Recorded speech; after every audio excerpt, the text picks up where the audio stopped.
Qonağımız yenə bizim dostlarımızdandır və öz sahəsində, inşaat sahəsində xüsusilə kifayət qədər təcrübəsi olan dəyərli ekspertimiz Evim İnşaat şirkətinin rəhbəri Əhməd İkramoğlu studiyamızda qonaqdır.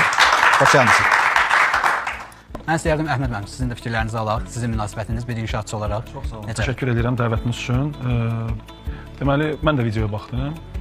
O binanı tikən şirkət beton sifarişini çox güman ki, hansısa bir X bir şirkətə həvalə edibdi və o beton istehsalçısından qaynaqlanan problem ola bilər. Çünki beton qarışımlarından da çox şey asılıdır.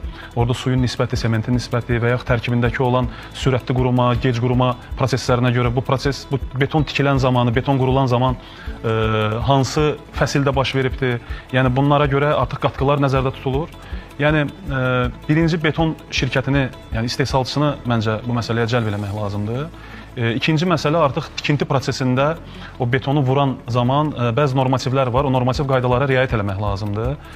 Hansı ki betonu vurduqda orada vibrasiya deyilən alətlər var. O alətlərlə beton vibrasiya olunmalıdır ki, betonun tərkibindəki olan hava qabarcıqlarıdır və yaxud da ki qəlibin dib yerlərinə gəlib çatmama kimi bir xüsusiyyət olmasın deyənə vibrasiya prosesi ilə bütün o beton hər tərəfə yayılır və içindəki olan hava qabarcıqları çıxır. Bu proses zəif olduğu təqdirdə beton başlayır parçalanmağa, ovulmağa, yəni hava qabarcığı qalanda, vibrasiya düzgün olmayanda və yaxud ümumiyyətlə olmayanda görürsən betonda bəzi yerlərdə qəlib söküləndə armaturlar görsənməyə başlayır. Yəni beton gəlib ora çatmayıbdır. Yəni əslində proses çoxdur. Hava şəraiti də təsir edə bilər. Mövzu geniş mövzudur. Bununla bağlı saatlarla danışmaq olar.